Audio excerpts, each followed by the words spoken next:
ओम श्री गंगाईनाथाय नमः। जय श्री गुरुदेव, जय श्री दादा गुरुदेव। आप सबका बहुत बहुत स्वागत है। जो भी ये प्रोग्राम देख रहे हैं, सत्संग देख रहे हैं, आप सबका बहुत बहुत स्वागत है। और ये जो सत्संग है, ये सिद्ध योग से आने वाले परिवर्तनों का सत्संग है।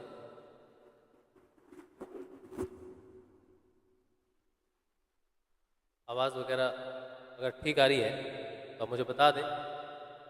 आवाज़ एक बार चेक कर लेना।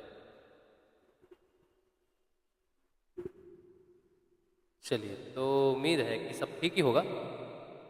और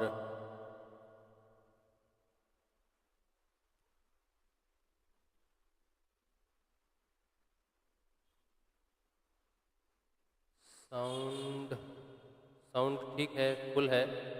ओ, अभी ठीक आएगा।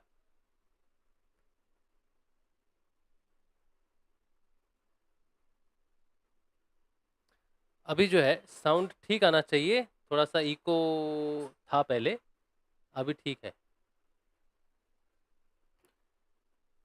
चलिए, फिर भी अगर कुछ हो, समस्या हो तो आप बता देना मुझे कि कोई समस्या है या कुछ भी है ऑडियो वीडियो का। हॉल साउंड है, अभी ठीक हो जाएगा। थोड़ा सा डिले करके चल रहा होगा। चलिए, तो मेरा नाम राज शिव है और मैं एक सिद्ध योग साधक हूँ। और पिछले लगभग 10 वर्षों से जो है हम सिद्ध योग की साधना कर रहे हैं। और जो भी परिवर्तन हमने देखे सिद्ध योग की साधना में, उनके ऊपर में सत्संग है। बहुत ही बारीक लाइन है, बहुत ही बारीक लाइन है ये बात समझने में कि मैं कोई विशेष व्यक्ति नहीं हूं। ये मैं सभी को बोलता हूं। बहुत लोग मुझे विशेष समझ लेते हैं क्योंकि हम सत्संग कर रहे हैं। सत्संग में जो ज्ञान प्रकट होता है वो बड़ा अद्वितीय है, अद्भुत है, सभी को बहुत अच्छा लगता है, सभी बहुत तारीफ भी करते हैं। लेकिन मैं उन्हें हमेशा कहता हूं कि भाई, ये जो बदलाव है ये कोई व्यक्तिगत बदलाव नहीं है, किसी व्यक्ति की विशेषता नहीं है।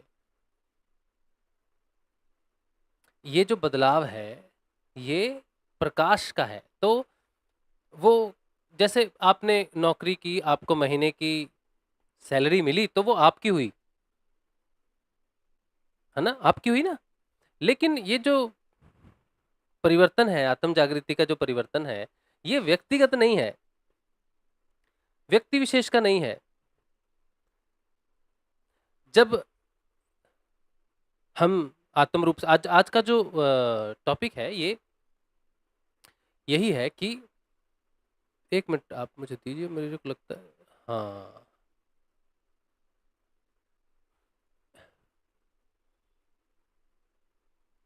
अब ठीक है।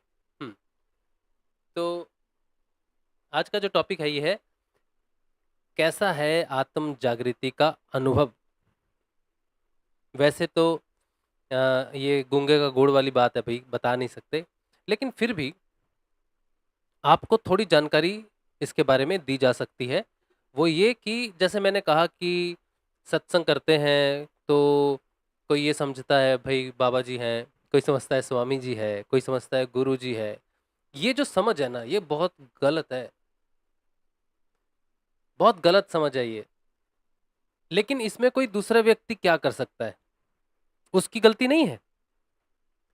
ये गलत है, ये उसकी गलती नहीं है। एक मिनट। हम्म, उसे उसे इस बात का मालूम नहीं है कि भाई, ज्ञान की बात करना, आत्मा से आने वाले परिवर्तन की बात करना कोई बहुत बहादुरी, कोई बहुत बड़ा पराक्रम नहीं है। बिल्कुल साधारण चीज है।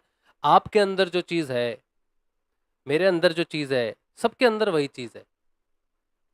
आज मैं वो बात कर रहा हूं प्रकाश की, कल आप बात करने लगोगे। अगर आज मैं विशेष बन जाता हूं तो कल आप विशेष बन जाओगे। फिर सारी दुनिया जागृत हो जाएगी, सारी दुनिया विशेष हो जाएगी। तो आत्म जागृति का सबसे पहला जो स्टेप है वो है साधारण और सरल होने का। लोग पैर छू लेते हैं, नमस्कार करते हैं, बहुत आदर सम्मान करते हैं। ये जो बात है ना, देखो आदर सम्मान, रिस्पेक्ट, ये अच्छी बात है,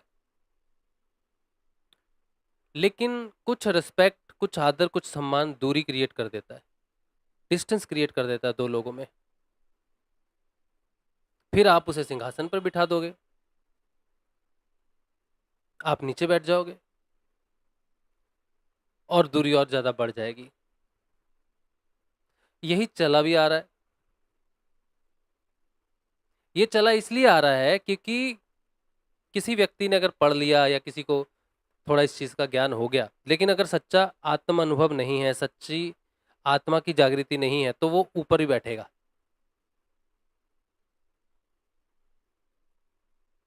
वो सम्मान को लेना शुरू कर देगा, अलग होना शुरू हो जाएगा, ऊपर उठना शुरू हो जाएगा, सब नीचे ही रह जाएंगे। ये गलत है।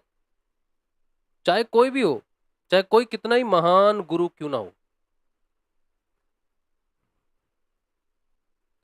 उसको ये बात जरूर कहनी चाहिए कि कोई बड़ी बात नहीं है।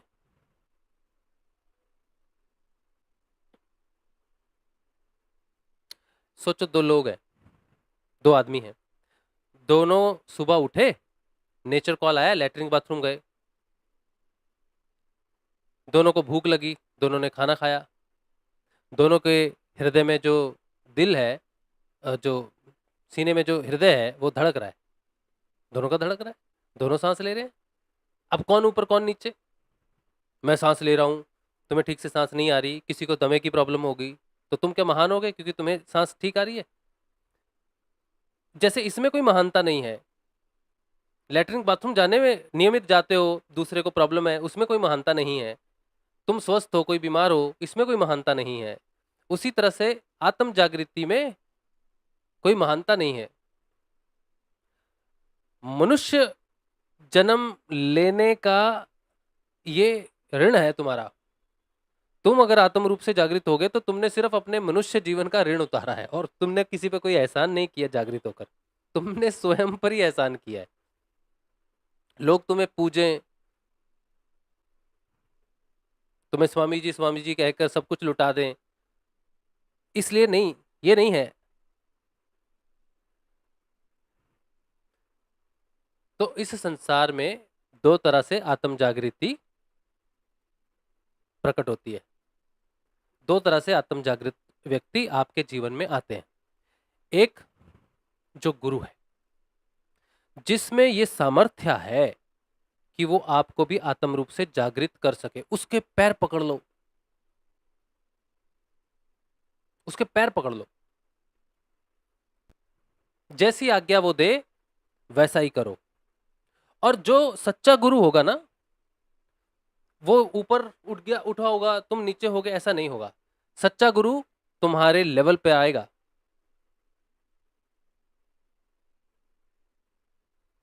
तुम्हारे लेवल पे आएगा। अगर गुरु यहां रहा और तुम यहां रहे, तो तुम्हारी तो क्षमता ही नहीं उठने की ऊपर। तुम्हारे पास कोई क्षमता है गुरु तक उठने की? नहीं है ना। तो गुरु को नीचे आना पड़ेगा तुम्हारे पास, तुमसे दोस्ती करनी पड़ेगी, तुम्हारा मित्र होना पड़ेगा। तो गुरु ही सच्चा मित्र है। वो तुम्हें नीचे आता है, वहां से तुम्हारे साथ योग करता है और अपने साथ तुम्हें ऊपर उठाता है। तो जो जागृति का जो फंडा है, या फिर जागृति, आत्म जागृति का जो प्रोसेस है, ये जो रास्ता है, इसमें तीन मुख्य रूप से तीन स्टेप हैं। पहली बात जो मैंने कही थी कि दो रूप से आत्म जागृति वाला व्यक्ति आपके सामने आता है, वो पहला तो हो गया गुरु, जिसके आपने पैर पकड़ लेने हैं, और जो नाम वो दे उस नाम को जपो, जैसे वो बताए वैसे ही करो, जैसे उसने बताया है डिट्टो। ये मत सोचना अरे ये शायद गलत बोल रहे हैं, शायद भूल से बोल रहे हैं, वो कोई भूल से नहीं बोल रहा। हमें लगता है कि ये शायद भूल से बोल दिया होगा, लेकिन नहीं, जैसा उसने कह दिया वैसा ही करो। अपनी बुद्धिमानी नहीं लगानी चाहिए गुरु के आदेश में। ये पहला। दूसरा, और एक आत्म जागृत व्यक्ति आपके सामने आ सकता है, जैसे मैं, लेकिन मेरे पैर नहीं पकड़ने आपने, क्योंकि मैं गुरु नहीं हूं। तो इस संसार में ऐसे बहुत सारे लोग हैं जो हो सकता है कि आत्म रूप से चेतन हो गए हों, लेकिन उनके पैर नहीं पकड़ सकते। उनके पैर पकड़ने की जरूरत नहीं है, उन्होंने कोई एहसान नहीं किया किसी पर। जैसे मैं कहूंगा मैंने किसी पर कोई एहसान नहीं किया, तो मुझे स्वामी जी कहना, महाराज कहना, उस तरह से दूर नहीं करना। बंधु कहो, मित्र कहो,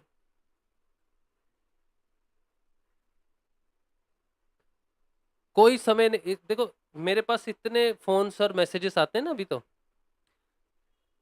मुझे समझ लेते हैं पता नहीं कोई विशेष व्यक्ति है, तो मैं उन्हें बार बार कहता रहता हूँ मैं विशेष व्यक्ति नहीं हूँ, विशेष नहीं हूँ, ये ज्ञान है, ये गुरुदेव का है, सत्संग भी गुरुदेव का है, हमारा नहीं है।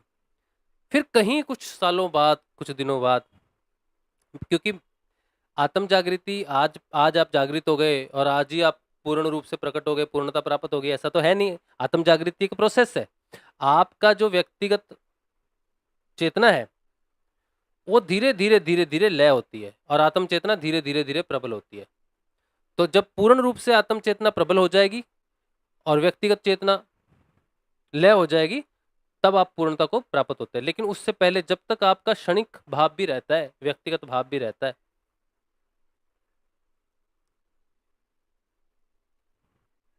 तब तक आपको सतर्क रहना है। और भी आत्म जागृति में और भी बहुत सारी स्टेजेस हैं। जागृति के बाद भी ब्रह्म आपके अंदर प्रकट हो गया, सब अनुभव भी होते हैं, लेकिन फिर भी अंदर अंदर उस व्यक्ति को पता होता है कि भाई कोई अभी वो बात मिली नहीं है।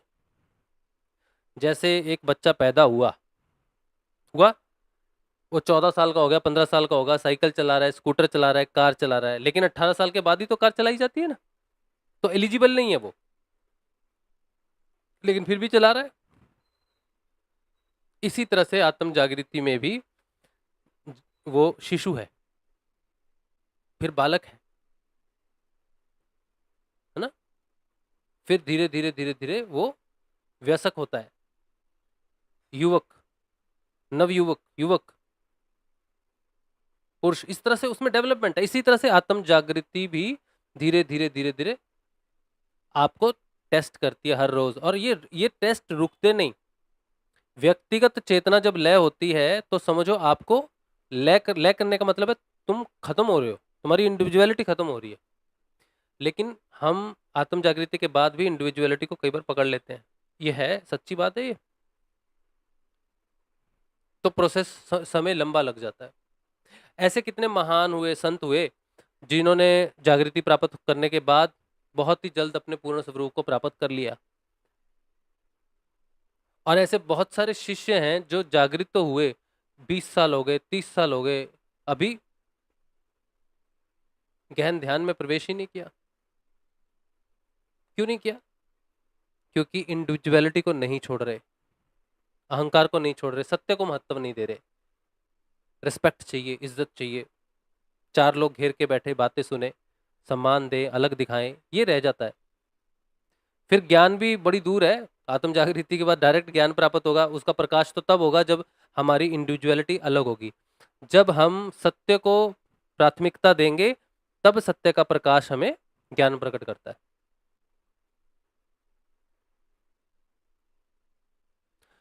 तो आत्म जागृत गुरु जब आता है तो उसके साथ 2 शक्तियां होती हैं।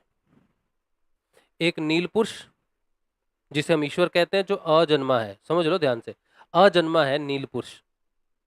उसकी स्वीकृति होती है कि जहां भी तुम काम करोगे मैं तुम्हारे साथ रहूंगा। और दूसरा गुरु, उस गुरु का जो गुरु होता है उसकी जितनी भी शक्ति होती है, संप्रदाय से, गुरु शिष्य परंपरा में जो कुछ भी आज तक जितना भी उन्होंने शक्ति इकट्ठी की है वो सारा आगे दिया जाता है। उसमें कुछ बचाया नहीं जाता कि इतना दिया जाता, 100% दे दिया जाता है पूरा। और गुरु जो शिष्य को देता है गुरु बनाते समय, उस वो तब गुरु नहीं बन सकता, गुरु की इच्छा से शिष्य गुरु नहीं बन सकता। ये विडंबना है। जैसे गद्दियां होती है ना, किसी, आप देखते हो कि इनके पिताजी गुरु थे, अब उनका बेटा गुरु गद्दी पर बैठता है, गुरुजी ने उसको गद्दी सौंप दी, वैसे गुरुपद नहीं चलता। पुत्र ही गुरुपद संभालेगा, इसमें ये बात नहीं है। राजा महाराजाओं में हो सकती है, संपत्ति में, वंश में ऐसी बात होती है, लेकिन गुरु परंपरा में, गुरु शिष्य परंपरा में ऐसे नहीं होता। जिसका गुरु चयन करता है उसका चयन नील पुरुष को भी करना होता है।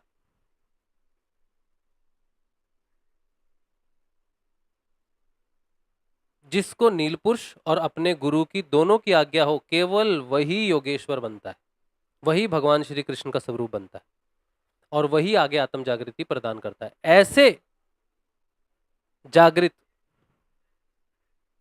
व्यक्ति को गुरु पदवी मिलती है, तो वो आगे योग प्रदान कर सकता है। इसीलिए आप जब जाते हो यूट्यूब पे कोई प्रोग्राम सुनते हो, कुछ भी सुनते हो, सब किसी के पैरों में नहीं पड़ जाना आपने, सब उस लायक नहीं है भाई। जो आपको योग प्रदान कर सके, जो आपको जागृत कर सके, वही स्वामी है, वही महाराज है, वही गुरु है, वही परम पिता है, वही है आपका लक्ष्य। आप मंदिरों में जाओ, शिवालयों में जाओ, जागृत मंदिरों में जाओ, कहीं भी चले जाओ, काली माँ काली कुंडलिनी गुरु स्वरूप है, कृष्ण गुरु स्वरूप है, शिव गुरु स्वरूप है। लेकिन इनके मंदिरों में जाओ, इनके मंत्र जपो, ये आपको जागृत नहीं कर सकते। ये प्रसन्न हो जाएंगे, आपकी भक्ति से प्रसन्न हो जाएंगे, तो गुरु स्वरूप में आना पड़ेगा इनको, मनुष्य स्वरूप में आना पड़ेगा इनको, आपके लेवल तक आना पड़ेगा उसको। बस इसीलिए वो शरीर रूप में आता है कि आप तक आ सके, आपके लेवल पर आके आपके साथ कम्युनिकेशन कर सके, क्योंकि आपकी चेतना हायर कम्युनिकेशन को समझने की नहीं है, किसी किसी की होती है, जरूरी नहीं है कि सबकी नहीं है। रेयर जो डिवाइन बर्थ होते हैं, जो दिव्य जन्म होते हैं, वो पहले से ही अंतर्मन से जागृत है, उनको गाइडेंस है, वो अलग चीज है। लेकिन हम बहुत साधारण लोग हैं, हमारे लिए तो गुरु को हमारे तल तक आना पड़ेगा भैया, और गुरु अगर ऊपर ही बैठा रहेगा तो भेद कभी खत्म ही नहीं होगा। 3 स्तर है। अब पहले तो मैंने बात बताई आपको कि 2 प्रकार के आत्म जागृति के व्यक्ति आपके आसपास आएंगे। पहला वो जो आपको आत्म जागृति प्रदान कर सके, उसके पैर पकड़ो। बाकी जैसे मेरे जैसे व्यक्ति हैं, कोई ज्ञान की बात कर रहा है, हम ना स्वामी है, ना महाराज है, ना हमारे चरण पकड़ने की जरूरत है आपको, ना ही अपना सर्वस्व लुटाना है ऐसे व्यक्ति पर। ठीक है, सहयोग जो होता है वो थोड़ा सा सहयोग जो भी आप सत्संग चलाने के लिए या इस बात को आगे बढ़ाने के लिए करते हैं, उसके लिए ठीक है। लेकिन लोग अपने जमीन किसी के नाम कर देते हैं, अपनी संपत्ति नाम कर देते हैं, अपना घर बार छोड़ के चले जाते हैं, आश्रमों में रहना चले जाते हैं, नालायक है। किसी आश्रम में जाके किसी गुरु के साथ रहकर आपको आत्म जागृति प्राप्त होगी, असंभव है। अगर वो तुम्हें तुम्हारे घर में, तुम्हारे परिवार के अंदर, चाहे कितना भी कलेश हो तुम्हारे परिवार के अंदर, कितना भी कलह हो तुम्हारे परिवार के अंदर, उस कलह और क्लेश में भी तुम्हें जागृत कर सकता है, उस कलह और क्लेश में भी तुम्हें शांति प्रदान करवा सकता है, क्योंकि शांति आंतरिक है। ना ऋषिकेश में है, ना हरिद्वार में है, ना किसी प्रेम मंदिर में है, ना वृंदावन में है, ना केदारनाथ में है, ना किसी शिवालय में है, ना किसी कृष्णालय में है, ना किसी देव मंदिर में है। किसी पहाड़, किसी माउंटेन, किसी नदी, किसी शांत जगह पर शांति वास नहीं करती, आपको प्राप्त नहीं हो सकती। वो आंतरिक है, और वो जहां महाक्लेश हो, महायुद्ध हो, वहां भी प्रकट हो जाती है। ये है आत्म जागृति का सच्चा अनुभव। ठीक है, समझ रहे हो आप मैं क्या बोल रहा हूं? तो गुरु को पकड़ोगे तब जाके तुम्हें अंदर सब कुछ मिलेगा। अगर बाहर ही सब करते रहे तो नहीं मिलेगा। कहीं जाने आने की जरूरत नहीं पड़ती जब सच्चा गुरु आता है, क्योंकि वो तुम्हारे अंदर है, तुम्हारी आत्मा ही गुरु है। जो बाहर शरीर रूप में आता है वो तो तुम्हारे लेवल तक आता है, लेकिन मूल रूप से वो बाहर से कुछ भी देता नहीं, कोई ज्ञान नहीं देता। वो कहता है कि अप दीपो भवा, तुम स्वयं दीपक, जो तुम्हारे अंदर प्रकाश है ना, वही सत्य है, वही आत्मा है। तो सब कुछ तुम्हें अंदर से प्रकट होगा। और तुम्हें कोई अनुभव हुआ, तुम्हें कोई अनुभव हुआ, तुम 10 लोगों के पास गए, मुझे ये हो रहा है बताइए, वो पुराना साधक है, बताइए इसका क्या मतलब है, बताइए इसका क्या मतलब है। अगर तुम्हें अनुभव हुआ और तुम्हें ही नहीं मालूम, तो उसको कचरे के डब्बे में डाल दो।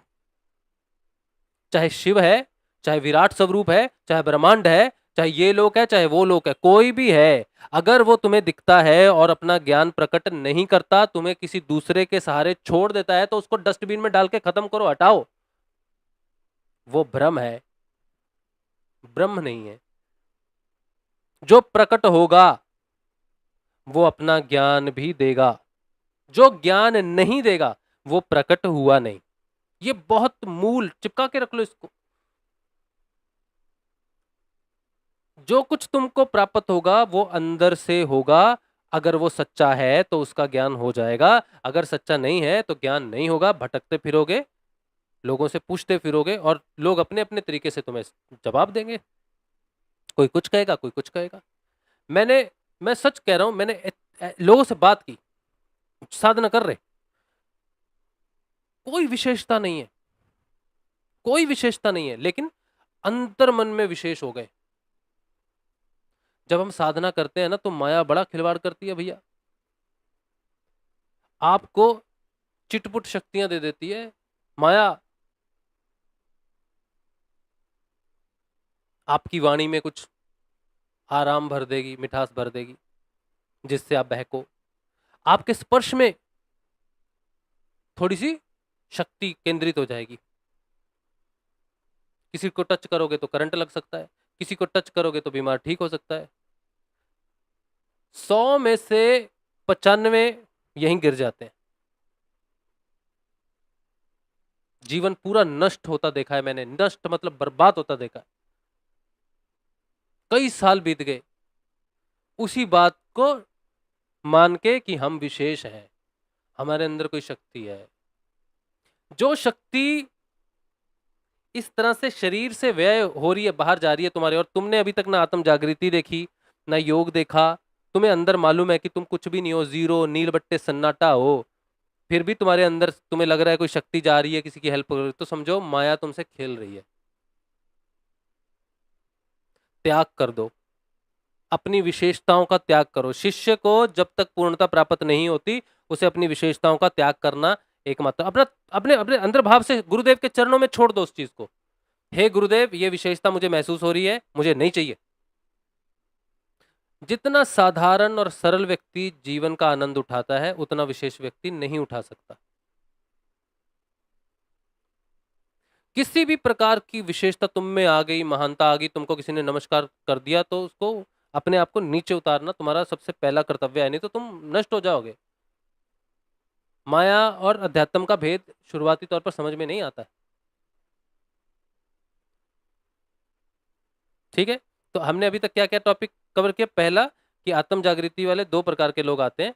एक, गुरु जो आपको आत्म जागृति दे सके, और वो आपके तल तक आएगा, विशेष बन के नहीं रहेगा, वो भी सामान्य बन के तुम्हारे सामने आएगा, और लेकिन वो कहेगा कि मैं तुम्हें जागृत कर सकता हूँ। और दूसरा, मेरे जैसे लोग जो अपना अनुभव बांटते हैं, वो साफ कहेंगे कि हम तुमको जागृत नहीं कर सकते, हम तुमको कुछ भी नहीं दे सकते, हम सिर्फ अपना अनुभव बता सकते हैं। इस अनुभव से तुम्हें मदद मिलेगी कि तुम अध्यात्म पथ को समझो और भटको नहीं। ऐसे व्यक्तियों को मित्र बनाना चाहिए। तो मैं आपका मित्र हूं। गुरु भी मित्र बनता है, लेकिन पूजनीय मित्र है, उसकी आज्ञा का पालन किया जाता है। तीसरा, ये पहला पॉइंट था। उसके बाद जो भ्रांतियां आत्म जागृति के बाद, बात तो क्या, आत्म जागृति तो हुई नहीं, भ्रांतियां तो उससे पहले, जब प्रकाश हो जाता है तो फिर भ्रांतियां थोड़ी होती है। हाँ, इंडिविजुअलिटी जाने में जिस व्यक्ति का समय लगता है, उसकी यात्रा भी पूर्ण होने में समय लग जाता है। 3 प्रकार से आप पहचान सकते हो स्वयं को।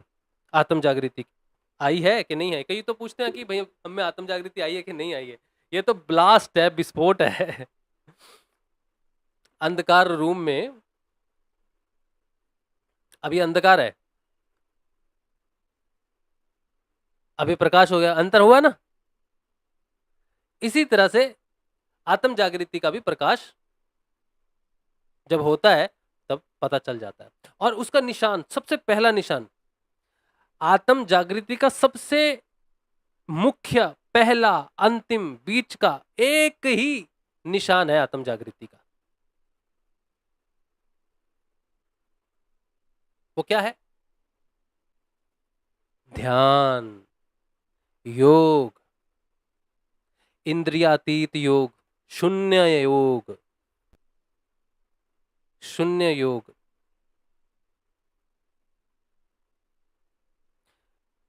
मेरे अनुभव में जो योग आया उसकी व्याख्या मैं हमेशा करता आया हूं, आज तक करता आया हूं। बहुत लोग कहते हैं कि हमें ऐसा अनुभव क्यों नहीं हो रहा अभी तक। अब नहीं हो रहा, पता नहीं क्यों नहीं हो रहा। क्या मुझे अलग अनुभव हो रहे हैं या उस व्यक्ति को अलग अनुभव अनुभव होगा? नहीं, क्योंकि आत्मा एक ही है, उसके चढ़े हुए आवरण भी माया के हैं।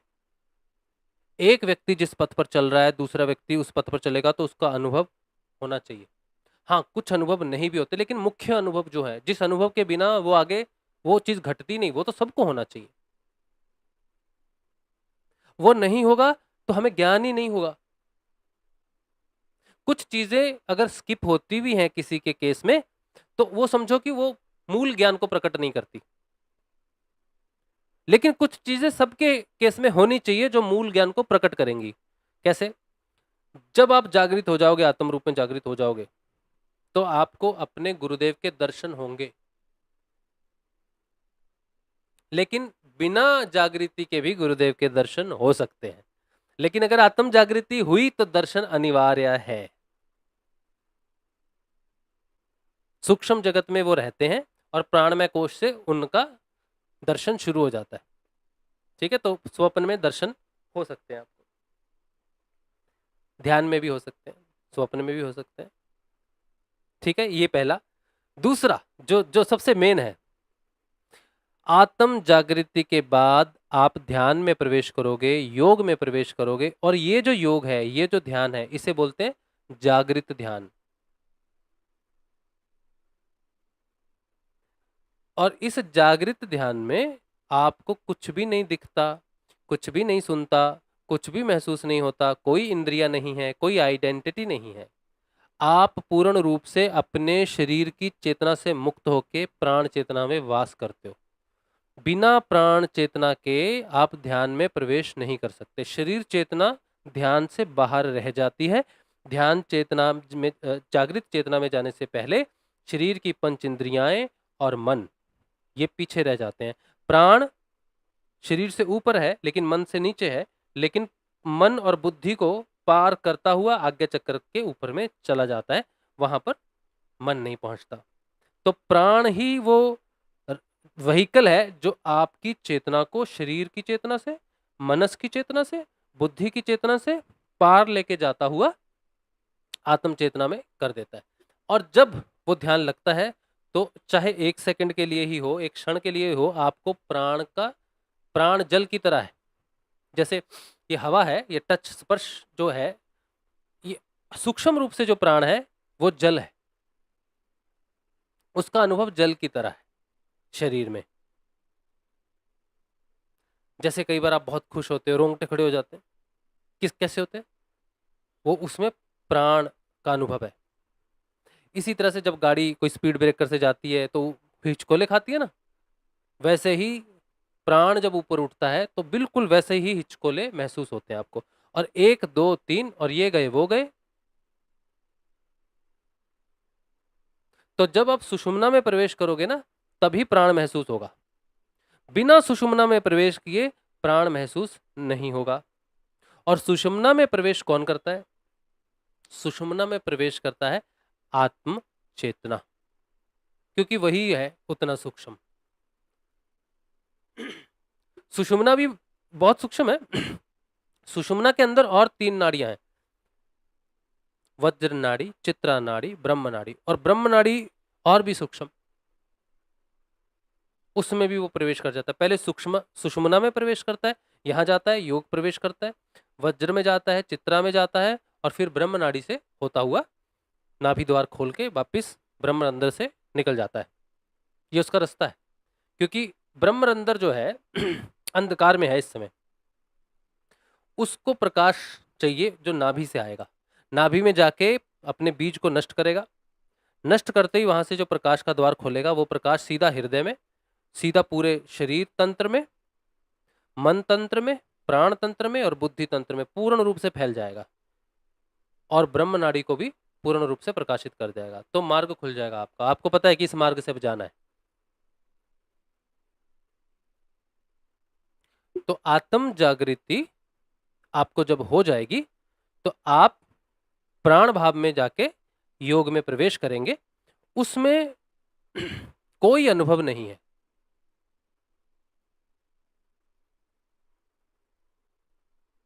जैसे निद्रा में आप सोए रात को 10 बजे, सुबह उठे 5 बजे, कोई स्वप्न नहीं आया, कोई करवट, कुछ भी नहीं पता चला आपको।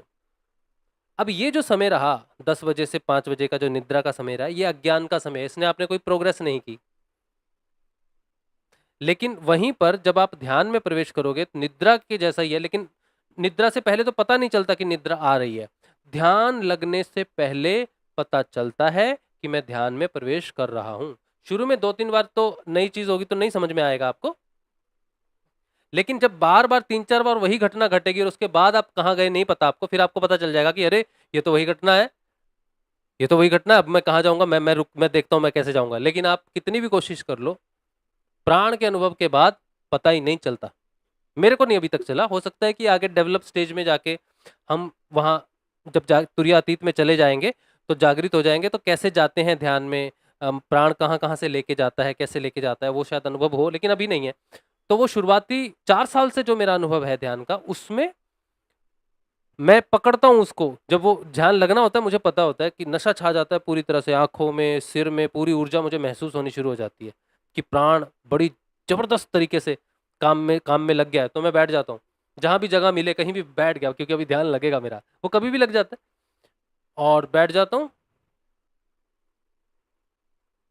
और अपने आप को, जो मेरा ध्यान है वो नाद पर चला जाता है, नाद प्रकट हो जाता है। नाद को सुनते हैं 2-3 सेकंड, और वो प्राण, जब वो प्राण उठा फिर मैं निश्चिंत, अब यहां से पीछे नहीं है। प्राण एक बार महसूस हो गया तो फिर इधर नहीं आना होता। फिर पता है कि अभी ये गए वो गए, कब गए नहीं पता। फिर जब वापिस आते हैं, जब ध्यान से वापिस आते हैं, तो या तो किसी ने ध्यान तोड़ दिया, वापिस आएंगे तो शरीर पत्ते की तरह कांपेगा। अगर ध्यान नहीं टूटा और आसानी से बाहर आते हैं, तो जब ध्यान से बाहर आओगे तो कुछ क्षणों के लिए आप एक शरीर हो, ये चेतना रिगेन करने के लिए समय लगता है, 1 सेकंड, 1.5 सेकंड, 2 सेकंड, इस हिसाब से। और किसी ने ध्यान तोड़ दिया तो 3-4 सेकंड लग जाएंगे, कौन हो, क्या हो गया, किधर हो गया। मैं इंसान हूं, मैं मनुष्य हूं, मेरा शरीर है, इसके ज्ञान होने में 1-1.5 सेकंड लग जाता है, क्योंकि हम शरीर रूप में वहां नहीं जाते, शरीर भाव वहीं रह जाता है, और कुछ भी नहीं है वहां पर। तुरीयावस्था में कुछ भी नहीं है, कोई दर्शन नहीं है, कुछ नहीं है। ठीक है, अब बहुत खास बात ध्यान से सुनो। मैंने दर्शन किए हैं, मैंने ध्यान में दर्शन किए हैं, लेकिन मैं तो बोल रहा हूं कि ध्यान में दर्शन होते नहीं, ध्यान में सब अंधकार है, तो मुझे दर्शन कैसे हुए। तो एक बीच में एक एक स्पेस है। देखो, शांभवी मुद्रा के बारे में ज्ञान है आपको? शांभवी मुद्रा क्या होती है? मेरी आंखों की तरफ देखो,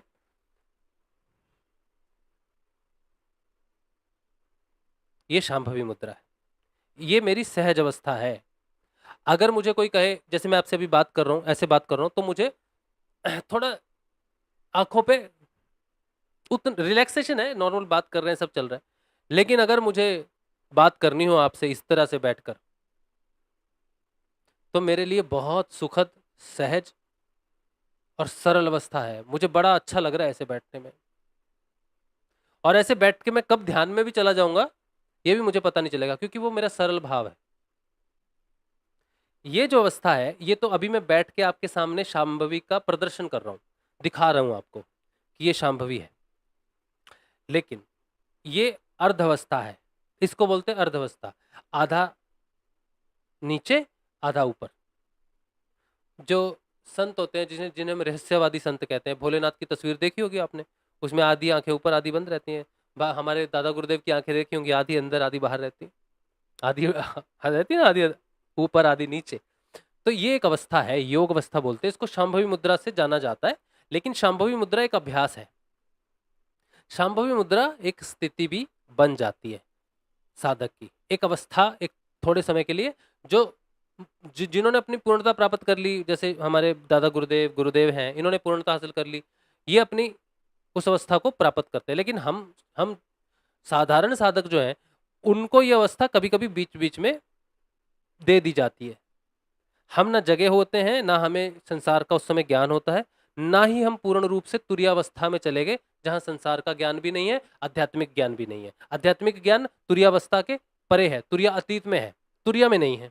तुरिया में जो कुछ भी मिलता है वो भौतिक जगत में आने के बाद रियलाइज किया जाता है, घटनाक्रम के साथ साक्षात्कार किया जाता है भौतिक जीवन में, तब पता चलता है कि ध्यान में हमको क्या परिवर्तन मिला है। लेकिन ध्यान के समय नहीं पता चलता, जीवन में घटनाक्रम से पता चलता है, इसीलिए इसे आत्म साक्षात्कार कहा जाता है। लेकिन इस तुरिया के बीच में और संसार के बीच में एक अवस्था है, आदि संसार आदि तुरिया। यहां पर विंडो है। इस विंडो में इसे योग अवस्था कहा जाता है, इसे इसे योग काल कहा जाता है। जैसे कुंभक, रेचक, सुबह की सांझ बत्ती की सूरज का प्रकाश, सूरज ढल गया, पूरा ढल गया सूरज, लेकिन सूरज का प्रकाश क्षितिज में है, योग अवस्था है। इसी तरह से सुबह के समय में सूरज की पहली किरण फूट गई, लेकिन सूर्य अस्त नहीं हुआ। अब सूर्य अस्त हो रहा है, लेकिन सूर्य की आखिरी किरण अभी तक पूरी पूरी उदय उदय उदय सुबह सुबह उदय होता है ना सूर्य, हाँ, तो सुबह सूर्य उदय नहीं हुआ, लेकिन सूर्य की पहली किरण है, प्रकाश ने अंधकार को फोड़ दिया, योग अवस्था शुरू हो गई। जब तक सूर्य पूर्ण रूप से 100% उदय नहीं होता तब तक योग समय रहता है। समझ गए? इसे ब्रह्म मुहूर्त भी कहते हैं। हर हर क्षण के बीच में ब्रह्म मुहूर्त रहता है कि एक क्षण जा रहा है, दूसरा क्षण आ रहा है। हृदय की धड़कन, सांस में, हर सांस में ब्रह्म मुहूर्त है। जो लोग सांसों के साथ जपते हैं, देखो गुरुदेव रामलाल जी स्याग के शिष्य को सांसों के साथ नहीं जपना है मंत्र, जैसे गुरु ने बताया मन मन में जपना है, वैसे ही जपना है, ठीक है। अगर प्राण के साथ जपोगे ना तो प्राण ऊपर उठने लगेंगे, सांस सांस फील होने लग जाएगी, प्राण फील होने लग जाएंगे। तुमको उसका अभ्यास नहीं है, तुमको लगेगा मुझे सांस खींच के लेनी पड़ रही है, मुझे सांसों की दिक्कत हो रही है, बहुत मुसीबत हो जाएगी। इसलिए सांसों पर ध्यान नहीं देना है तुमने। जब गुरु बताए तब, हमारे गुरु जी नहीं बताते सांसों पर ध्यान रखने के लिए, मुश्किल हो जाएगा, हाँ, ध्यान लगना शुरू हो जाएगा सांसों पे और तुम संभाल नहीं पाओगे। अच्छा, तो सांसों के बीच में मैंने सांस ली, रोक ली, योग अवस्था में हूं, छोड़ दी, पूरी सांस छोड़ दी, रोक ली, योग अवस्था में हूं। तो ये योग अवस्थाएं हैं, समझे? योग अवस्थाएं। तो दर्शन कहां होते हैं? इन योग अवस्थाओं में दर्शन हो जाते हैं, तुरीय अवस्था में दर्शन नहीं होते।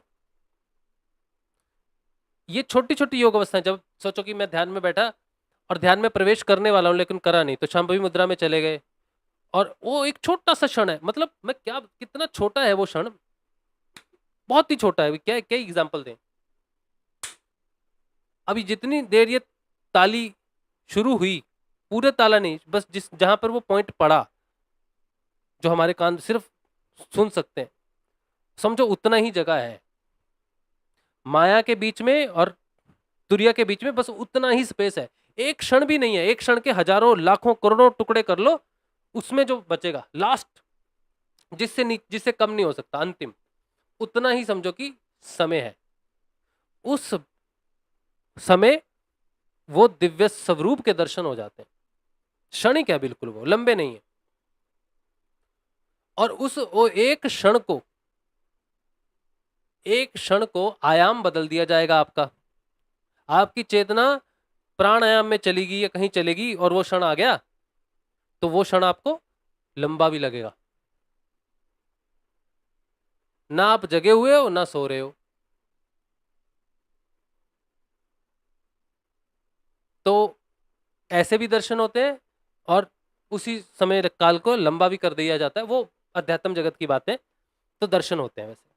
अब वो दर्शन सच्चे थे, तो जिसने दर्शन दिए हैं वो आपके अंदर स्थापित हो गया, उसकी प्राण प्रतिष्ठा आपके अंदर हो गई, प्राणों में वो वास कर रहा है। उसकी शिक्षा जहां आपको जरूरत पड़ेगी, उसकी शिक्षा आपके माध्यम से प्रकट हो जाएगी।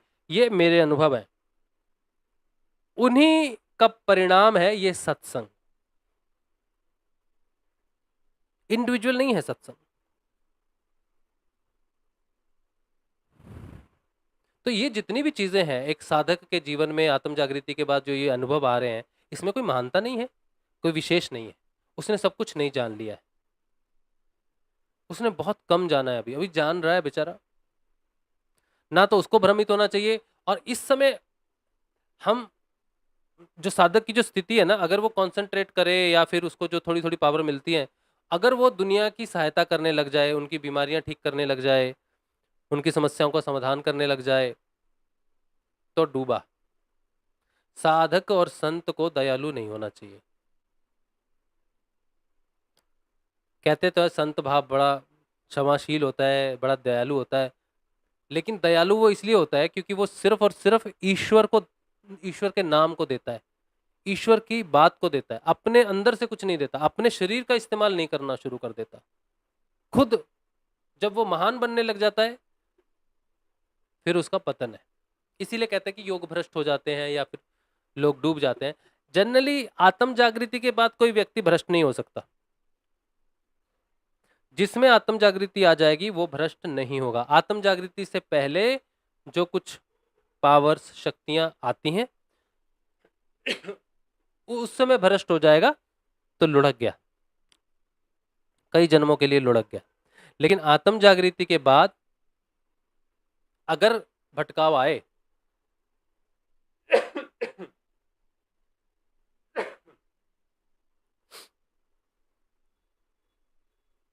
आत्म जागृति के बाद अगर भटकाव आए तो गुरु भटकने नहीं देता, थप्पड़ मार देता है भौतिक रूप से। भौतिकता का तमाचा, जबरदस्त तमाचा मार देता है। फिर गुरु का फर्ज है कि वो साधक को बचाए।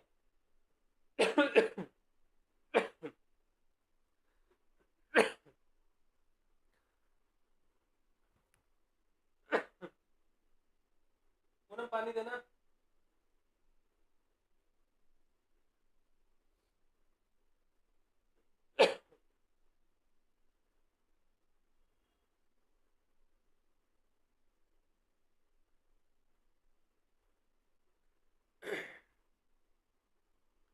तो साधक भटकता क्यों है? जागृति के बाद भी क्यों भटकता है? जब आत्मा का प्रकाश हो गया तो क्यों भटक रहा? उसका कारण है इंडिविजुअलिटी, व्यक्तिगत चेतना अभी बाकी है। तो जैसे ही कोई व्यक्ति जागृत हुआ, अभी जागृत हुआ नया नया, उसकी भटकने की आकांक्षाएं सबसे ज्यादा है।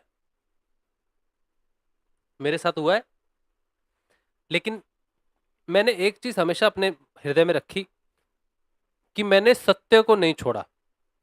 जो चीज मुझे झूठ से जुड़ी हुई लगी, चाहे वो कितनी ही बड़ी हो, कितनी ही सम्मानित क्यों ना हो, हमने उसका त्याग कर दिया, हमने उसे नाता तोड़ दिया। बड़ा मुश्किल हुआ, कैसे करे कैसे करे, लेकिन हमने कठोर हृदय से निर्णय लेके हम त्याग देते हैं ऐसे व्यक्ति को, ऐसे संबंध को जो झूठ है। बस यही बात थी जिसने आत्म जागृति में गुरु बन के हमारी सहायता की। हमने सत्य को पकड़ा, यानी हमने गुरु को पकड़ा, और गुरु ने हमको पकड़ा, यानी सत्य ने हमको पकड़ा। हमने धर्म को पकड़ा, धर्म ने हमको पकड़ा। धर्म रक्षितः, पता ही है आपको ना।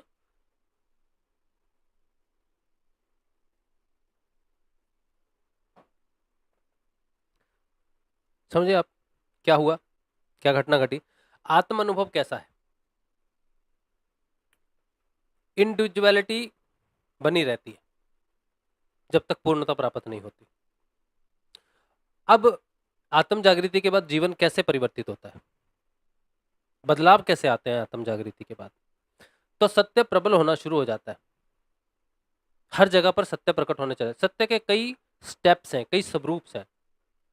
जैसे भौतिक रूप से एक सत्य है सुनना, बोलना, देखना। तो जब नया नया व्यक्ति जागृत होता है, वो किसी भी प्रकार से झूठ बोल दे तो कांप जाता है।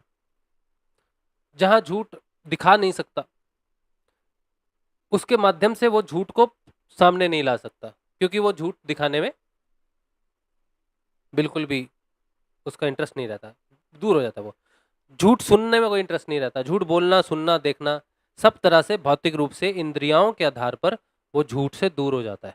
जीवन बड़ा कठिन है, यहाँ पर बड़ा लॉस भी होता है। इंद्रियाओं के आधार पर प्राथमिक सत्य जब प्रकट होता है तो लॉस होता है बहुत। भौतिक रूप से, क्योंकि सारे लोग भौतिक रूप से झूठे हैं, कहीं ना कहीं कोई झूठ बोल रहा है। एक पिता, उसका बेटा है 6 महीने का, 1 साल का बेटा है, उसको दुकान पे ले जाता है।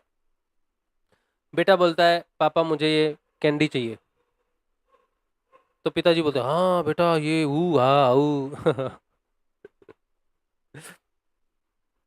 हाउ आ जाएगा, ये आ जाएगा, हाथ मत देना, ये हो जाएगा। ये सरासर झूठ है, लेकिन उस पिता को मालूम ही नहीं है कि वो झूठ बोल रहा है अपने पुत्र के साथ, क्योंकि वो इंद्रियों में ग्रसित है। जो व्यक्ति जागृत हो जाता है उसे ये इंद्रिया जनित झूठ समझ में आने लगते हैं। फिर वो बच्चे को ये कहेगा कि बेटा नहीं, इसे नहीं खाना है, ये खराब है, सच ही बोलेगा बच्चे से, चाहे बच्चा समझ पाए या ना समझ पाए वो दिक्कत नहीं है, लेकिन वो उसे यही समझाएगा कि वो चीज़ अच्छी नहीं है, वो हमने नहीं खरीदनी है, वो तुमको नहीं मिलेगा। लेकिन हऊ आ जाएगा, ये हो सो जाओ, ये हो जाएगा, अरे वहां मत जाओ, वहां ये, इस प्रकार के झूठ से भी वो परे हो जाता है। तो ये बेसिक सबसे प्राथमिक सत्य की स्टेज है जागृति जब होती है तब। जब ये घटना मेरे साथ घटी तो हमको बड़ा डाउट हो गया, हम बोला हमें तो बड़ी दिक्कत हो गई। तो हमने मेरे बाल तो सफ़ेद हो गए, झड़ भी गए, सफ़ेद भी हो गए, तो हम रंग करना छोड़ दिया। तो हमें लगा कि झूठ दिखा नहीं सकते, जैसे हैं, जैसे ईश्वर ने दिया है वैसे ही उसको सामने हमें वैसे ही अपने आप को एक्सेप्ट करना है, वो ज़रूरी भी है वो पड़ाव। तो महाभारत में एक प्रसंग आता है भगवान श्री कृष्ण का, वो युधिष्ठिर से झूठ बोलने के लिए कहते हैं। अब भगवान का चरित्र, कृष्ण भगवान का चरित्र सत्य पर खरा ही नहीं उतरता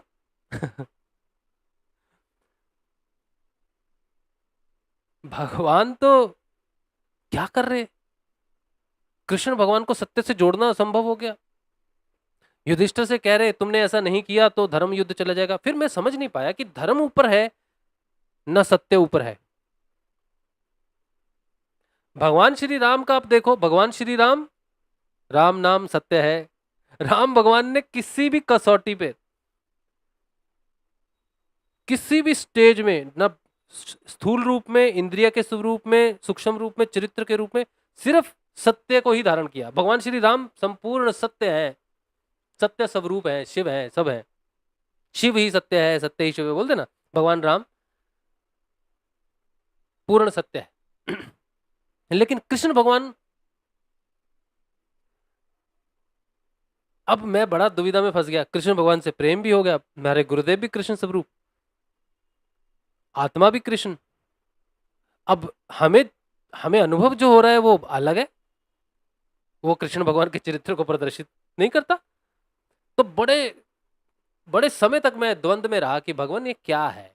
युधिष्ठिर को झूठ बोलने के लिए कह रहे हो इंद्रिय जनित, आप तो ईश्वर हो, भगवान हो, सत्य से, भगवान भगवान ने तो अस्त्र शस्त्र नहीं उठाए, वो तो खेल किसी का भी खत्म कर सकते थे, लेकिन वो तो लीला है ना उसकी तो बड़ा समय लग गया, समझ ही नहीं आया। फिर हम धीरे धीरे साधना में हमने प्रोग्रेस की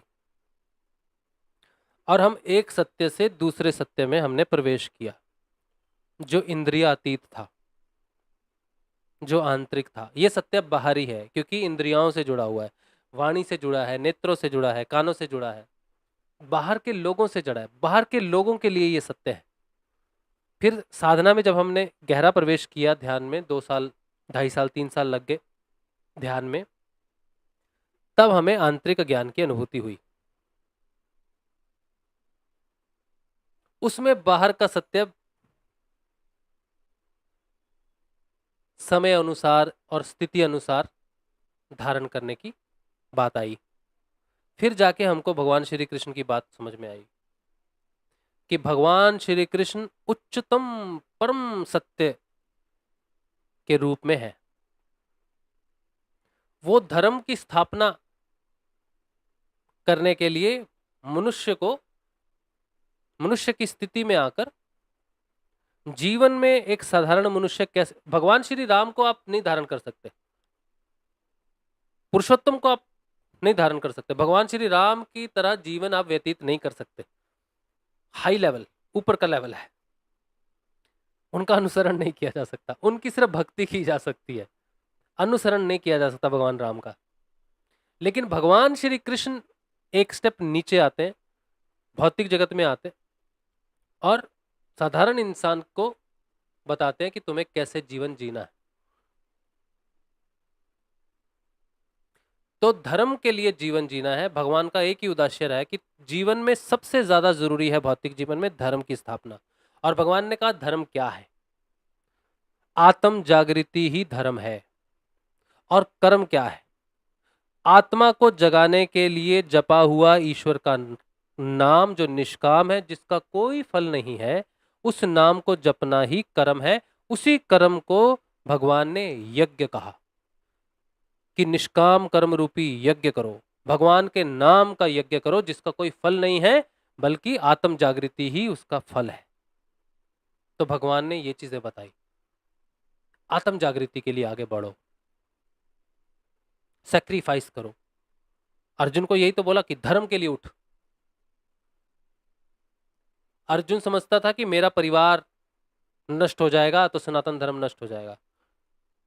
तो भगवान ने कहा कौन सा परिवार नष्ट होगा, क्या जानता है सनातन धर्म के बारे में? आज भी लोग सोचते हैं कि हिंदू धर्म में पैदा हुए तो सनातनी है। नहीं है। तुम चाहे हिंदू हो, चाहे मुस्लिम हो, चाहे सिख हो, चाहे ईसाई हो, अगर तुम्हारी आत्मा जागृत, अगर तुम अपनी आत्म जागृति के लिए प्रयास कर रहे हो, आत्म जागृति के लिए, अगले जन्म के लिए नहीं, इसी जीवन को अंतिम जीवन मानकर इसी जीवन में आत्म जागृति के लिए प्रयास कर रहे हो, तुम सनातन पथ पर चलने का प्रयास कर रहे हो। अगर तुम्हारी आत्मा जागृत हो जाती है तो तुम सनातनी हो, वरना तुम नहीं हो। इसी जागृति के पथ को सनातन पथ कहा गया है।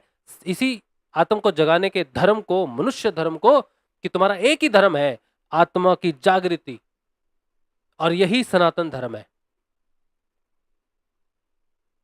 और इसकी जागृति के बाद धीरे धीरे तुम्हारी व्यक्तिगत जात, दशा, देश, स्थिति, लिंग सब लय हो जाता है। तुम बचते हो सिर्फ आत्म स्वरूप, तुम कुछ भी नहीं बचते व्यक्तिगत रूप में। यही यात्रा है जिसे आध्यात्मिक यात्रा कहा जाता है। और इसमें जो भी अनुभव होते हैं, पहले सत्य प्राथमिक रूप से इंद्रिय जनित, फिर सूक्ष्म, फिर अति सूक्ष्म, फिर मौन, समाधि, जब आप समाधि में प्रवेश करते हो, और अंतिम 3 वृत्तियां हैं, तमोगुण, रजोगुण, सतोगुण। ये तो योग से नष्ट हो जाएंगी, योग से आप इनसे परे चले जाओगे, ध्यान से, समाधि से परे चले जाओगे। लेकिन फिर भी ब्रह्मरंध्र का द्वार नहीं खुलता।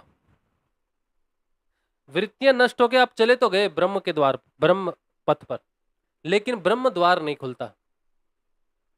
एक बैगेज रह जाता है। वो बैगेज हुआ कि आप यहां तक कैसे पहुंचे। तो मैं यहां नाम जप से और गुरुदेव के ध्यान से पहुंचा, और मैंने ये पथ देखा, इस पथ पर ये भौकाल आए, ये भूचाल आए, ये भ्रम आए, इस तरह से ये सत्य प्रकट हुआ, ये प्रकट हुआ, ऐसे प्रकट हुआ। हाँ, तो अब ये सारी चीजें, वो जो तुम पीछे छोड़ के जा रहे हो संसार, उसको दो। अंतिम दान, आध्यात्मिक ज्ञान का दान। इससे वो ब्रह्म द्वार खुलता है, इससे वो अंतिम वृत्ति टूटती है जो मायातीत है। तुम्हारे पास सत्य के सिवाय कुछ भी नहीं है, कोई विशेषता नहीं है। और सत्य स्वयं में इतना, मतलब क्या बताएं, सत्य इतना बेरहम, बड़ा बेरहम है, निर्दयी है। तो भगवान की तो छोड़ो, हम खुद ही बोल रहे हैं। हम कई बार कहते हैं भगवान तो कितना निर्दयी है, दया क्यों नहीं करता? क्योंकि सत्य में दया है ही नहीं। सत्य निर्गुण है, कोई गुण नहीं उसमें, और दया तो एक गुण है।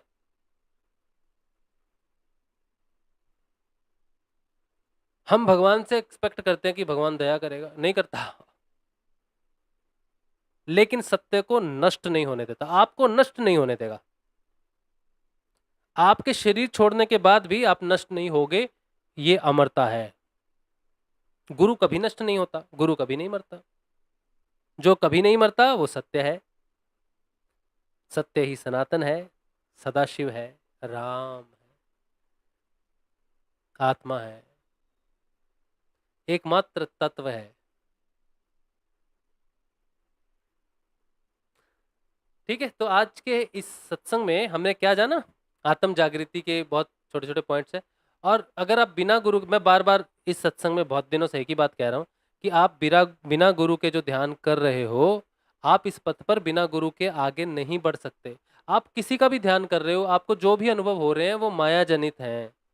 क्योंकि जब तक गुरु ही नहीं आएगा, तब तक आत्मा ही जागृत नहीं होगी। आत्मा ही जागृत नहीं होगी तो आप ध्यान में प्रवेश ही नहीं किया अभी आपने। जिस ध्यान को आप ध्यान बोल रहे हो वो जागृत ध्यान नहीं है, वो माया जनित ध्यान है। मणिपुर से ऊपर हृदय चक्कर से लेकर आज्ञा चक्कर तक एक माया का साम्राज्य है जिसे आध्यात्मिक जग कहते हैं। ब्रह्मा, विष्णु, महेश, कृष्ण, राम सब इस क्षेत्र में है। इन सब का नाम जपो, इन सब का ध्यान, पूजा करो, ध्यान करो, करते हैं लोग। और इस जगत में अनुभव भी होते हैं, आध्यात्मिक अनुभव भी होते हैं। हृदय में प्रेम भी उमड़ जाता है, भक्ति भी उमड़ जाती है, सेवा भी आ जाती है, त्याग भी आ जाता है, क्योंकि ये सब है हृदय से, भावात्मक है। आत्म जागृत व्यक्ति भावातीत होता है, कोई भाव नहीं उसमें, न दया, कुछ भी नहीं। वो किसी के लिए कुछ भी नहीं करता क्योंकि उसको दूसरा आदमी दिखता ही नहीं। वो जो भी करता है स्वयं के प्रति करता है। क्षमा भी स्वयं को करता है, दया भी स्वयं पे करता है, शिक्षा भी स्वयं को देता है, स्वाध्याय करता है। आत्म जागृति के बाद आप निर्गुणिया हो जाओगे। दानवीर, धनवान, दयावान, दानवीर, श्रेष्ठ, उत्तम, ये कुछ भी नहीं रहता आपके पास। लोग गालियां देंगे, लिटरली कह रहा हूं, सच्ची कह रहा हूं। लोग एक्सपेक्ट करेंगे आपसे, पहले आपके पास भी आएंगे, दे दो महाराज, क्या है क्या है। जब आप सच्चे हो, कुछ भी नहीं दे पाओगे, तो आपको ठोकर लात मारेंगे, बोला बकवास है, बकवास कर रहा है, इसके कुछ नहीं।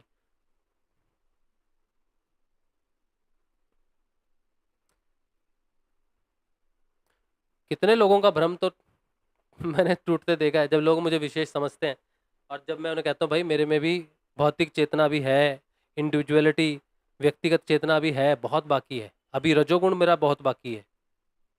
आत्म जागृति हो गई, बहुत अच्छी बात है, ध्यान में है, वो भी बहुत अच्छी बात है, और हम बहुत कुछ जान भी रहे हैं जो आपके साथ शेयर भी कर रहे हैं। इस पथ के लिए हमने भौतिक रूप से बहुत कुछ छोड़ भी दिया, नौकरी छोड़ दी, सब छोड़ दिया, यही सब कर रहे हैं।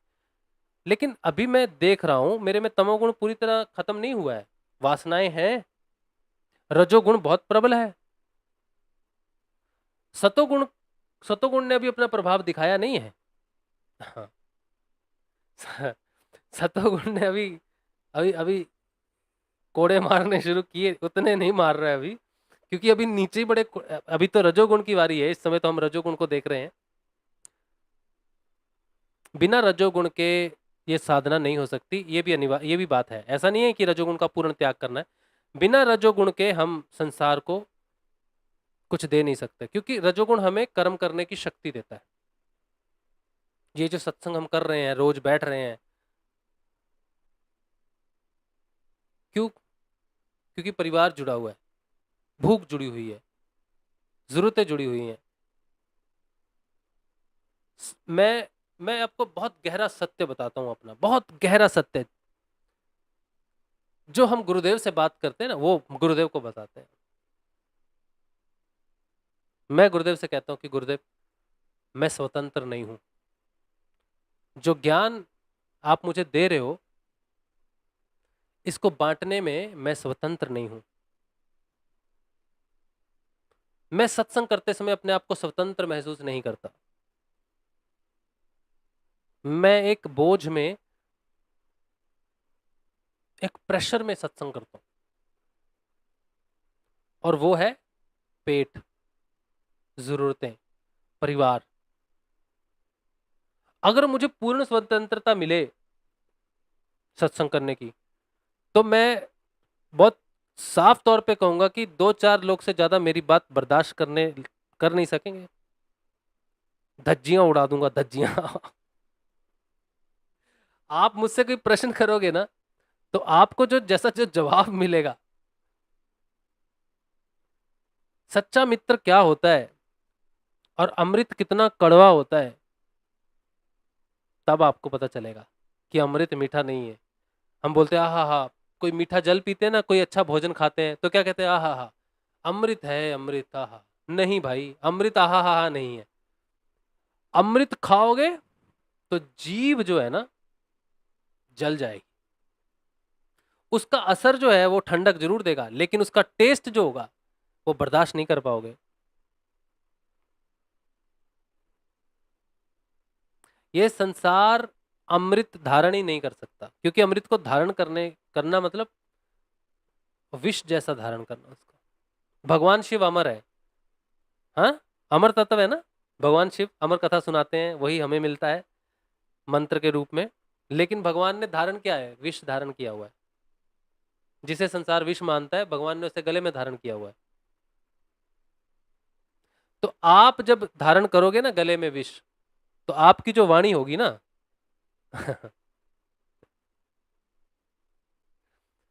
विशुद्ध है ये, यहां धारण करते उसको। सत्य कंठ में है, सत्य, सत्य की जगह है तो हृदय में जन्म होता है उसका, लेकिन उसकी वर्किंग ऑफिस कंठ। फिल्टर है ये, फिल्टर। इसीलिए संत क्या है ना, मौन हो जाते हैं। लेकिन अगर वो मौन ना हुए और कोई उनके पास जाएगा, महाराज दया करो बड़ी मुसीबत में है महाराज, वो कहेंगे बेटा जा नाम जप। महाराज जप रहा हूं लेकिन कुछ हो नहीं रहा, महाराज आप दया करो, आप सिर पर हाथ रख दो, कुछ बताओ कुछ करो। बेटा तू जा नाम जप, बहुत बार समझाएंगे नाम जप। लेकिन भौतिक व्यक्ति तो चमत्कार चाहता है, और संत बेचारा झूठ नहीं बोल सकता, इसीलिए बेचारा मौन में चला जाता है बचने के लिए कि बोलना ना पड़े। लेकिन लोग जबरदस्ती बुलवाएंगे उससे, तो फिर वो जब सत्य बोलेगा तो बहुत बड़ा नुकसान हो जाएगा। तो ऋषि मुनि होते हैं ना, श्राप दे देते हैं, क्रोधित हो जाते हैं, श्राप दे देते हैं। ऐसे मुनियों के लिए हम क्या प्रार्थना करते हैं, महाराज आप जाओ समाधि में आप जंगलों में रहो, कुटिया बना के रहो, अलग रहो, आपसे बात नहीं करनी हमको, तो आप दूर ही रहो। तो सच्चा संत दूर रहता है संसार से, क्योंकि संसार सत्य को धारण नहीं कर सकता। और आज जब मैं सत्संग करता हूं ना, तो मैं उस चीज को फील करता हूं कि मुझे पूर्ण स्वतंत्रता नहीं है। रजोगुण जो है ना, इसने एक पर्दा डाला हुआ है। प्यार से बात करनी पड़ती है सबसे, मिठाई घोलनी पड़ती है उसमें। पूर्ण सत्य आप नहीं प्रकट, आप पूर्ण सत्य नहीं लेके जा रहे, वो तो आपके अंदर आएगा जब आएगा। सच्ची मित्रता बहुत मुश्किल है। जैसे भगवान श्री कृष्ण और सुदामा की जो सच्ची मित्रता है, वैसे मित्रता बहुत मुश्किल है, बहुत मुश्किल है। इसमें कोई ऊपर नीचे नहीं है, सबको दिखता है वो द्वारिकाधीश है और वो तो सुदामा तो गरीब ब्राह्मण है। लेकिन भगवान कृष्ण से पूछो क्या भेद है दोनों में, कोई भी भेद नहीं है। भगवान कहते हैं ना, मेरे मुझ में और मेरे भक्त में भेद नहीं। चलो ठीक है, आज का सत्संग यही। और प्रश्न जो है वो क्विकली लेंगे अगर काम के हैं। आप सबको जय श्री गुरुदेव। और एक बात है, एक रिक्वेस्ट है आप सबसे कि आप चैनल को ज्वाइन करो। ज्वाइन, सब्सक्राइब तो आप करोगे ही लेकिन आपको ज्वाइन करना है।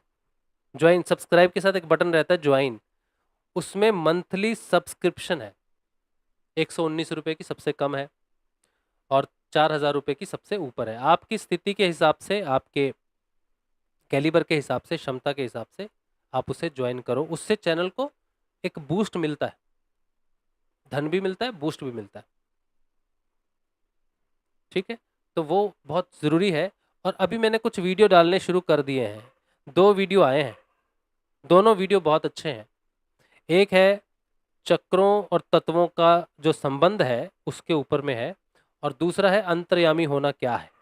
अंतर्यामी कौन है, मैं हूँ अंतर्यामी के नहीं हूँ, आपको उससे पता चलेगा, वो सत्संग आप देखोगे उससे पता चलेगा। तो ऐसे कुछ वीडियोस आ रहे हैं जो सिर्फ मेंबर्स के लिए ही बनाए जा रहे हैं और मेंबर्स के लिए ही है।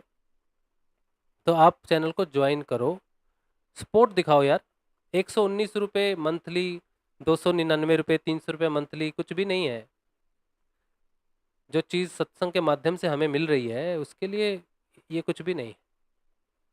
तो आप ज्वाइन करो, जैसे दिनेश चौधरी हैं, इनका जो ग्रीन में आ रहा है ना, और स्टार हैं, ये स्टार चैनल के स्टार हैं, ये स्पिरिचुअल वर्ल्ड ऑफ गुरुदेव सियाग, ये मनोज सजवान स्टार है ये हमारे चैनल का। और कौन है? राजीव प्रसाद, ये स्टार हैं सारे। तो आप भी अपने नाम के आगे स्टार लगाइए और दिखाइए अपनी सपोर्ट चैनल को। इसके अलावा आप सत्संग में सहयोग करें, मेरे व्हाट्सएप नंबर से आप मंथली सहयोग कर सकते हैं। जो लोग करते हैं उनकी कृपा से आप तक ये सत्संग पहुंच रहा है, उनका धन्यवाद।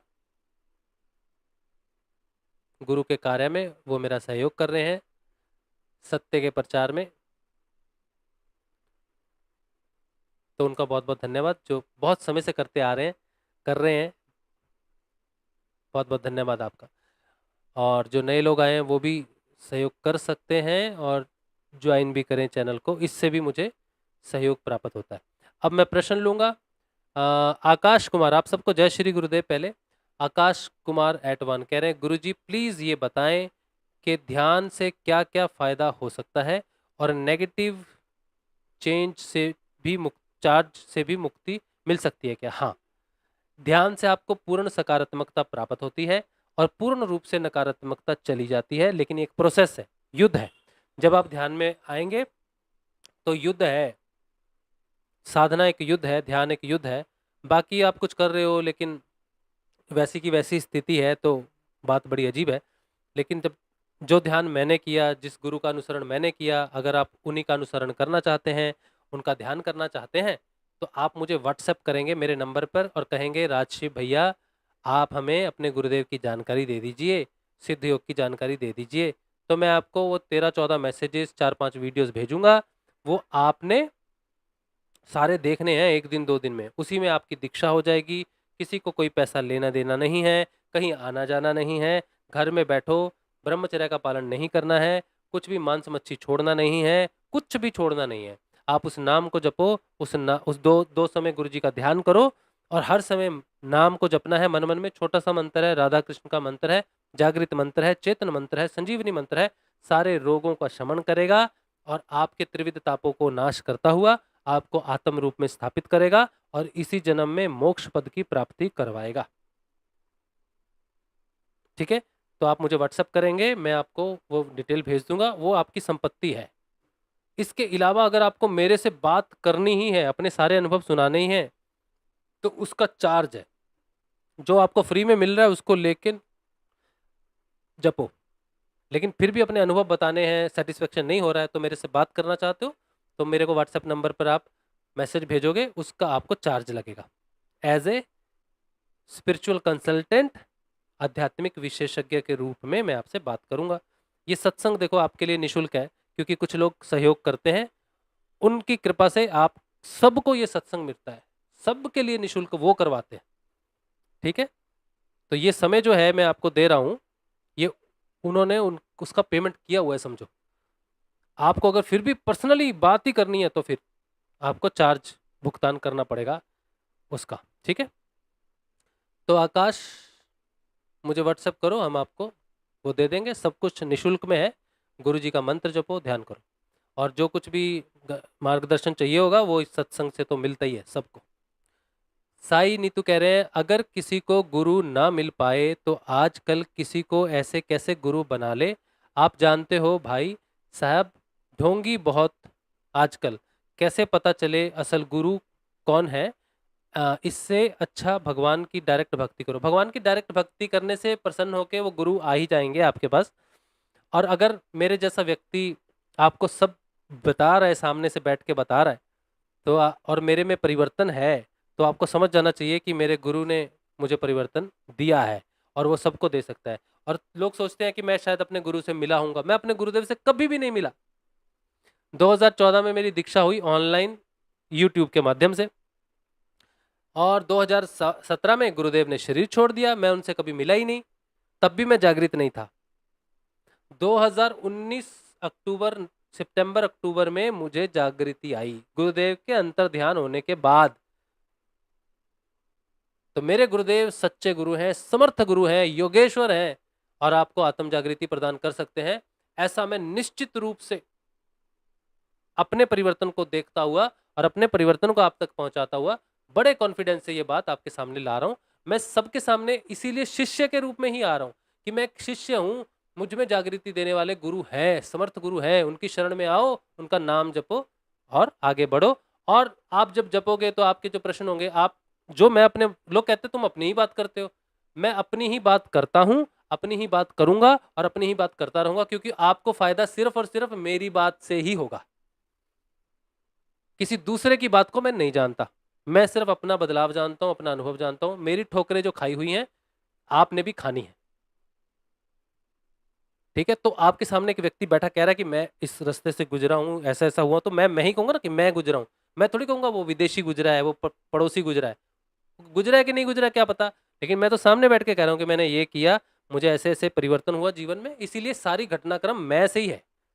लेकिन ये मैं नहीं है कि मैं ये मैं वो है कि भाई मैं गया, मैं लुटा, मैं लुट रहा हूं, मैं लय हो रहा हूं, ठीक है। तो आपको मेरे अनुभवों से फायदा होगा, इस पथ पर चलने के लिए आपको सच्चाई का ज्ञान होगा कि भाई ये ठीक ही है, नॉर्मल है।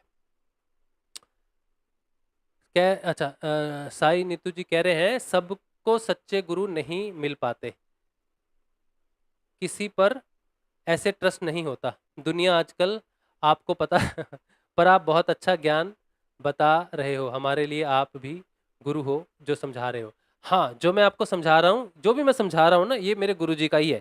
तो अगर मेरी वाणी में आपको गुरु दिखता भी है तो इसमें कोई आश्चर्य की बात नहीं है, क्योंकि मैं जानता हूं कि मैं जो भी परिवर्तन आपको दे रहा हूं, बता रहा हूं, वो मेरे गुरु का ही है। गुरुदेव ने कहा है, हमारे गुरुदेव ने बहुत स्पष्ट रूप से कहा है कि जो परिवर्तन उनमें आया नाम जप से, वही परिवर्तन उसमें भी आएगा जो नाम जपेगा। तो मेरे परिवर्तन में अगर गुरु स्वरूप कुछ दिख रहा है तो इसका मतलब है गुरुदेव ने सत्य कहा था कि वही परिवर्तन हम में आ रहा है, वही उनमें आया, वही उनके गुरु में, वही उनके गुरु में, वो शिव तक पहुंच गया। तो शिव का ही तुम्हारे अंदर परिवर्तन आ जाएगा, तुम शिव हो जाओगे। तो सच्चा गुरु है, मेरा गुरु तो सच्चा है भाई, इसके लिए तो मैं डंके की चोट पर कह सकता हूँ, बाकियों का मुझे नहीं पता। लेकिन गुरुदेव श्री रामलाल जी त्याग, मेरे कलकी, मेरे भगवान, मेरे समर्थ सदगुरुदेव, मेरे मित्र, मेरे पिता, मेरे सब कुछ है, वही है, वही एक कॉन्शियस है जिसे मैं ट्रुथ कॉन्शियस कहता हूँ।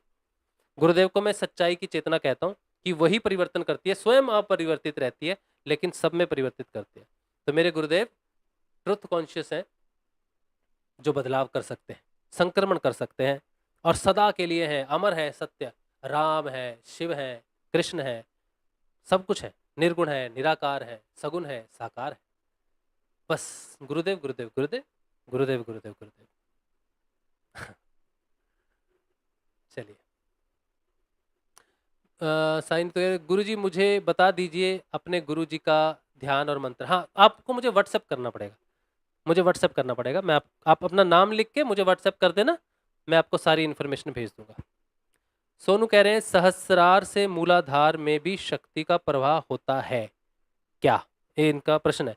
सारी शक्ति सहस्रार से ही प्रवाह होती है, चाहे आज्ञा चक्र में हो, चाहे कंठ में हो, हृदय में हो, मूलाधार में हो। मूलाधार से नीचे भी बहुत सारे चक्र हैं, सारे चक्रों में जो प्राणवायु की वजह से जो ऊर्जा है वो सहस्रार से है। एक बांसुरी देखिए भगवान श्री कृष्ण की, तो बांसुरी ये सहस्रार का, जहां से वो फूंक मारते हैं ना, वो सहस्रार है।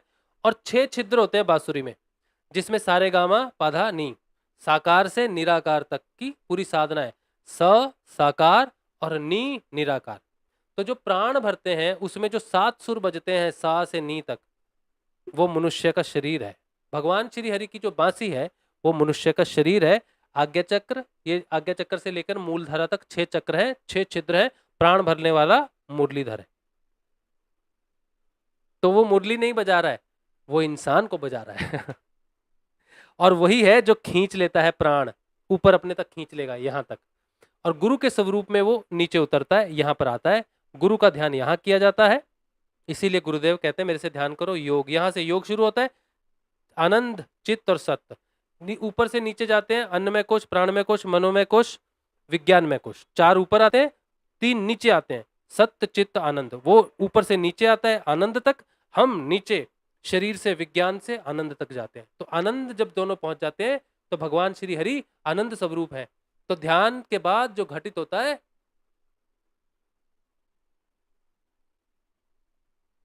वो आनंद है, सच्चिदानंद है।